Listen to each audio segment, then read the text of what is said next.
The falling rain is just beginning a journey when it strikes the city streets.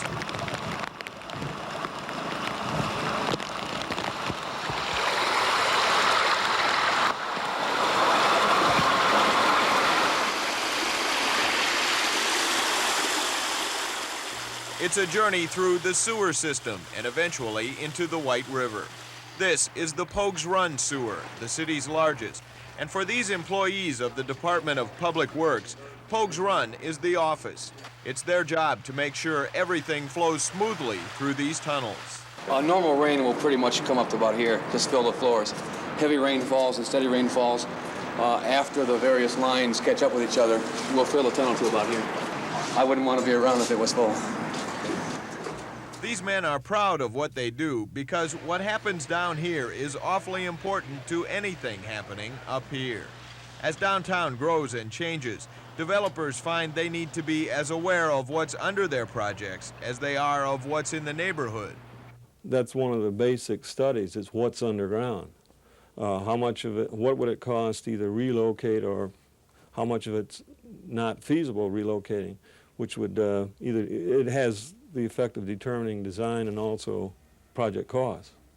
Planners like David Witcher keep track of not just the sewers, but also telephone and electric cables, steam pipes, and utility vaults. It's a complex network that's expanding. Indiana Bell is now constructing environmentally controlled work areas where workmen can service the 937,000 miles of phone lines that stretch underground. The manholes are heated, air-conditioned, dry, and well-lit. It's a far cry from the damp, dark, 80-year-old sewers where maintenance workers carry a meter to warn them of toxic gases and depend on a support crew above ground to monitor their movements.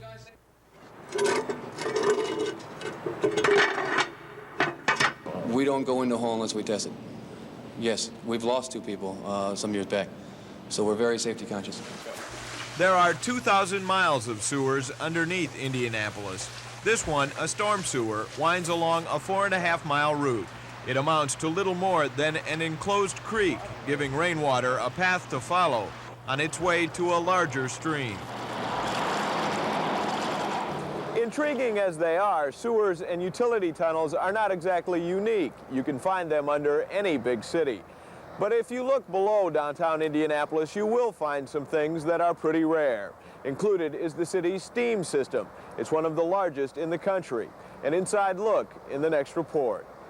Jim Shella, Channel 8 News, on the scene, underground Indianapolis. Yellow there. This is Indianapolis Underground, Part 2, to be aired when it airs.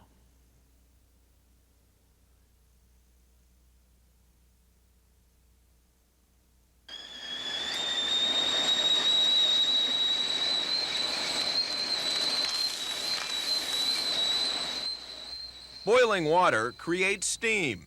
It's something we all understand. Indianapolis Power and Light has made it into an industry.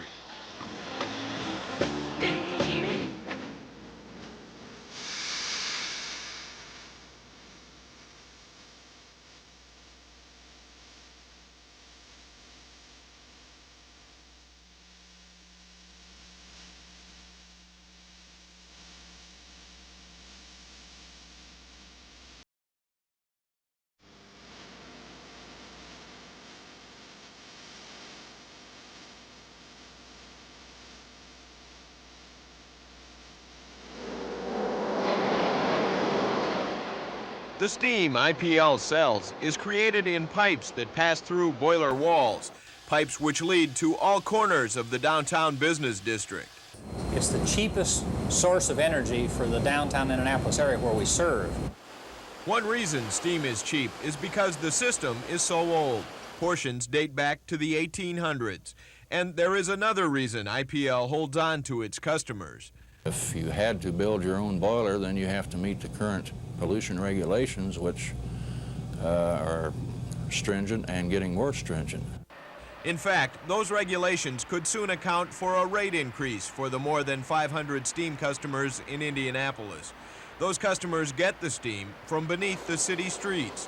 There are 36 miles of pipe buried in tunnels where the temperature usually approaches 200 degrees.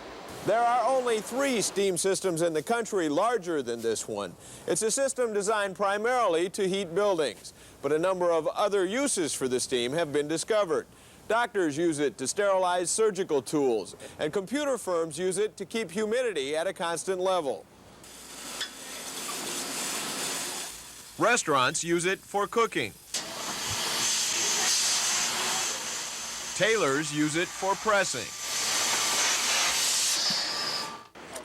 At the Hoosier Dome, it will be used to keep snow off the roof. Steam-heated air will be fed between 2 layers of the dome in order to melt snow before it can accumulate. And in tunnels below the old Union Station, vagrants gather around steam leaks to stay warm. That story in the next report. Jim Shella, Channel 8 News on the scene, underground, Indianapolis.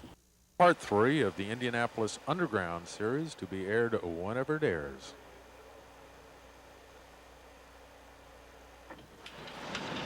For most of a century, Union Station has greeted travelers to Indianapolis. It's now vacant, waiting for the beginning of a huge renovation project that will turn the old depot into a conglomeration of stores and shops. But down the stairs, beyond even the basement, many of the old secrets are still alive, hidden in a series of utility tunnels. It's been several years since workmen have passed through these tunnels regularly, since steam has flowed through most of these pipes. But that doesn't mean that these pathways have been deserted. Down here, along with the old steam pump, the elevator counterweights, and the abandoned pipes, a small group of men make their homes. Home sweet home. Uh-huh. Guy's own private table, chair. Vagrants with meager possessions have found the tunnels to be warm and relatively dry. One of them has draped a sheet of plastic around a steam leak to create his own apartment. No one intrudes except the cockroaches. A trap door leading to a sidewalk on Illinois Street provides the way in. The inhabitant has gone so far as to purchase a padlock. Construction Superintendent George Hommel knows the tunnels well, and also knows, as he calls them, the bums who live there. I've been down here several times and run into several of them. Are they any problem? No. Most time when they see you, they cut out. And they're more or less camera shy. They don't want to be around too many people. And if there's several people that comes in, they move out real quick. City planners like David Witcher have heard stories of life under Union Station for years. They actually, which I would think rather dangerous, tapped into the electrical system to run toasters and things of that nature and their light bulbs, and they set up housekeeping under the Union Station.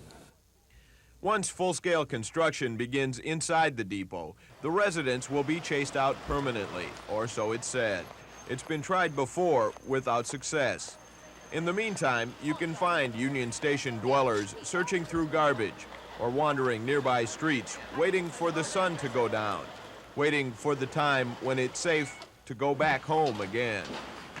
Jim Shella, Channel 8 News on the scene, underground, Indianapolis.